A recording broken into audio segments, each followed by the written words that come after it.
After being discarded or dumped by the avoidant, did they offer you friendship? Did they try to stick you in the friend zone?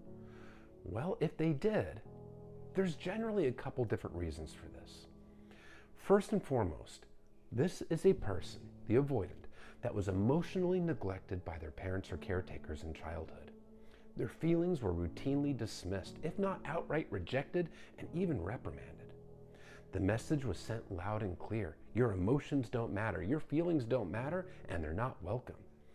When a child doesn't receive the love and the nurturing in the way that they need, they tend to personalize it. It must be something wrong with me. I must be defective and unlovable.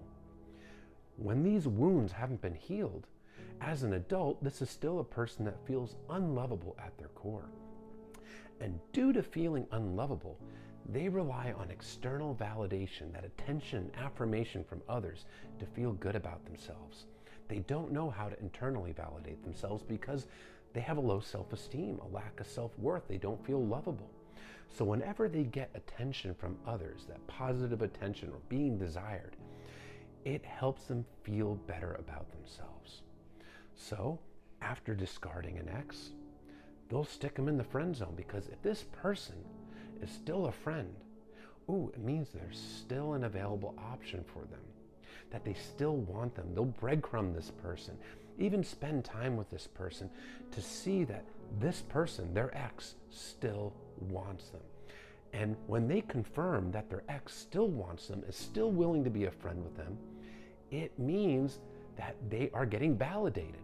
This person still wants me. I am desirable. I am lovable. I am good enough. And this is why avoidants will often have multiple exes as friends, to get that validation, to feel like they have these available options that all want them and desire them. It makes them feel better about themselves.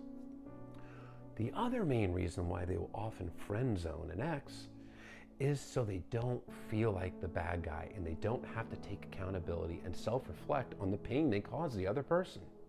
Because if this person is still willing to be their friend, well, that means I didn't really hurt them that badly.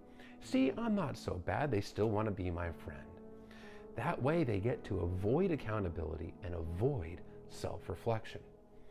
Self-reflection and accountability is very difficult and painful for an avoidant. The reason for this is, again, because of them feeling unlovable and defective. If they take accountability, which requires self-reflection, that would mean they'd have to confirm to themselves that they did something wrong, that they hurt somebody. And the confirmation of that confirms that they are defective. See, I hurt somebody because I'm defective, because I'm not lovable. That's too painful. They avoid that. They've learned to avoid problems rather than facing them, suppress emotions rather than processing them. So accountability is extremely difficult, if not impossible for them. Impossible unless they work on their attachment wounds, unless they work on themselves and work towards healing. Then they can learn to do it. But it's very, very difficult. So they can avoid accountability by having this person as a friend and making that confirm to them that they're not so bad, that they didn't really hurt this person, and that they are in fact desirable. So they avoid accountability by having this person in the friend zone, and they get to feel validated. They get to feel wanted. That doesn't mean you have to accept friendship from this person. It doesn't mean you have to accept that at all. If this hurts you too much and you want this person as a romantic partner, not as a friend, and being in the friend zone would be painful for you, you can hold a boundary and say, no, this doesn't work for me. I either need to be a partner of yours in a romantic way or nothing at all. And please allow me the time and space to heal, because this really hurt. Your boundaries are your limits of what you will and will not tolerate, what you want and don't want, need and don't need. If being in the friend zone is going to be too painful for you and you allow it, you're sending yourself the message that it's okay to treat you this way, that it's okay for you to be treated as an option rather than a priority.